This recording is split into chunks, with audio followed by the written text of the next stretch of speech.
대체 토론해 주세요. 네, 정성호 장관님. 예. 그 보안 수사권을 폐지하면 힘없는 서민이 경찰의 부실 수사로 피해 본다. 이렇게 직접 소신을 밝히셨는데 지금 말씀하시는 뉘앙스를 보면은 이왕 결정됐으니까 어쩔 수 없다는 말씀이신 것 같은데 그때 보안 수사권 폐지로 서민이 더 피해 본다는 그 소신에는 변함이 없습니까? 어쨌든 그 보안 수사권이 유지됐을 때 그 유지된 보안 수사권을 근거로 해서 검찰이 다시 권한을 오용하고 남용하고 다시 어쨌든 뭐 좀 바뀌었. 소신의 변화가 있는 거예요? 아니면은 입장 저는 뭐 변화가 그 당시나 지금이나 네. 어쨌든 보안 수사 유지 폐지를 넘어서 갖고 우리 검찰 제도가 존재하는 가장 큰 이유가 사회적 약자들을 보호하는 데 있기 때문에 그런 면에 소홀함이 없게 하자는 그런 취지였습니다. 네. 그러면 이재명 대통령의 정확한 입장은 무엇입니까? 제가 보면은 기존에는 보안 수사권 존치 쪽에 좀 더 무게가 실린 듯한 발언이 있다가 지금 김민석 그 전 총리가 총리를 그만두면서 갑자기 보안 수사권 폐지 쪽으로 확 틀었다는 느낌을 국민들도 받고 또 그러니까 이게 실질적으로 국민의 치안이랑 민생보다 지금 민주당 전당대회에서의 구도가 더 중요한 거 아니냐 이런 지적을 받는 것이거든요. 지금 이재명 대통령의 정확한 입장은 무엇입니까?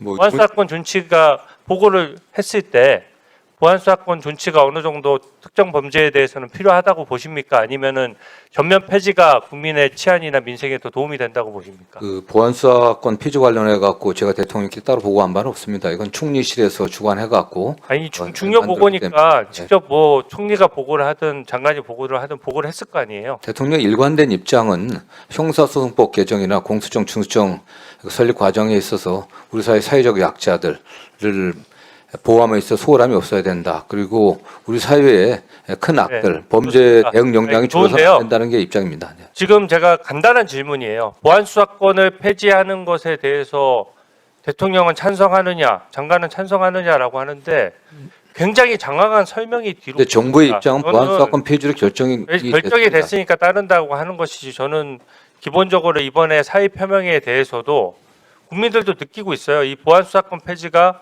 정말로 문제가 많기 때문에 실질적으로 장관도 사의 표명을 한 것이 아니냐 이렇게 다들 보고 있는 거고요. 저는 좀 더 디테일하게 들어가서 아까 지금 민주당에서 대책으로 내놓은 7대 범죄 검찰에 부분 송치한다는 거 저는 대책으로서 매우 미흡하다고 생각합니다. 송치하는 범위 늘려야 됩니까? 아니면 현행 민주당 당론이 옳습니까? 저는 그 부분과 관련해 갖고 제가 그 전에도 답변을 드렸지만은 과연 그게 적절한 범위인지를 좀 야당 의원님들께서도 적극적으로 의견 내셔 갖고 정말 빈틈이 좀 없게 해주시길 좀 부탁드리고 싶습니다. 네, 이게 아동학대, 가정폭력, 성범죄, 스토킹, 장애인 학대 등은요 전체 범죄 비율에서 엄청나게 적은 비율이에요. 중요한 부분이지만 그 범죄 제명에 대해서만 피해자가 있다고 보기 어렵습니다. 훨씬 피해자가 많은 거는요 보이스피싱, 다단계 같은 전문 사기 범행 이런 사건일수록 복잡하기 때문에 보안 수사권이 더 필요합니다.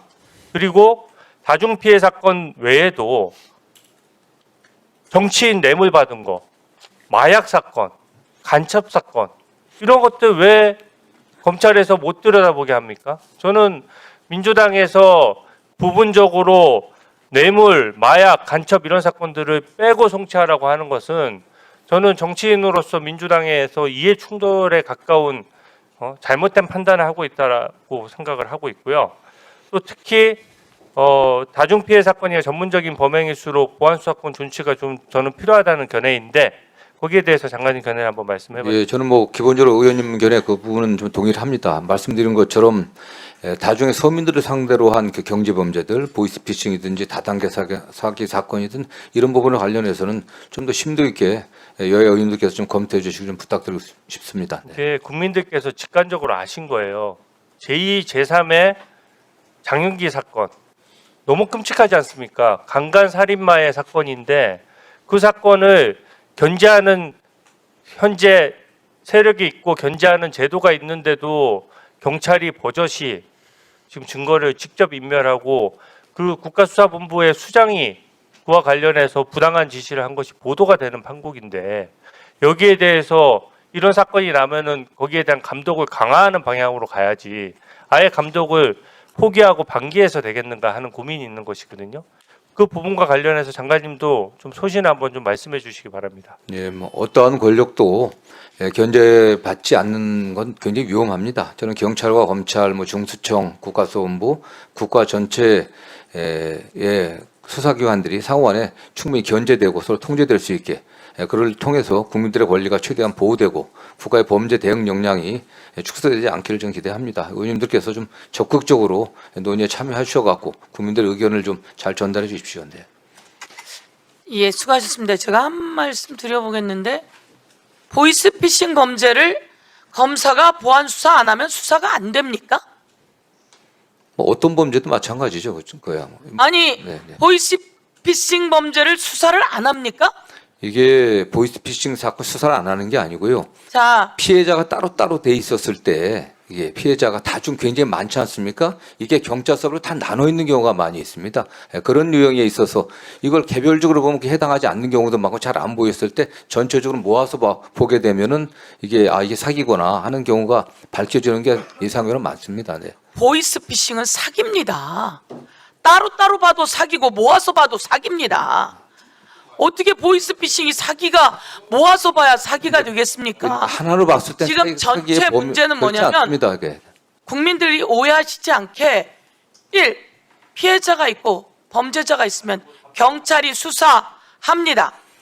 경찰이 수사하고 이게 범죄 문제가 있으면 송치 의견으로 검찰에게 올립니다. 그리고 검사가 이것을 기소해서 재판으로 보냅니다.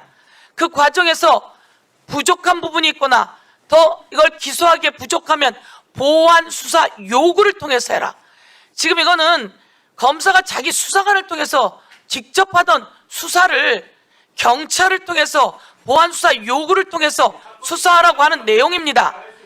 이 범죄를 수사 안 하는 게 아니라는 말씀을 다시 한번 드리면서 이 제도는 그리고 이 안에 약자의 이야기, 약자의 권리 그리고 또 이게 혹시나 놓쳤을 경우에 이 신청을 통해서 또 송치돼서 볼 수 있게 하는 제도도 놨다는 말씀을 드리면서 아니 보안 수사를 안 하면 범죄자를 수사를 안 합니까? 기본 수사를 하고 그리고 그것을 송치해서 검사가 기소를 할 때 부족한 게 있으면 또 그걸 보안 수사 요구를 하고 그게 재판에 넘어갔을 때 법원에서 부족한 게 있으면 법원에서 또 증거를 요구하고 이런 절차가 다 있다는 말씀을 드리는 바입니다. 다음은 손소리 의원님 의사진행 발언 오늘은 좀 놓고 우선 진행하시고 난 다음에 말씀하실 때 하시죠. 위원장은 관리를 할 필요가 있습니다. 아니, 자,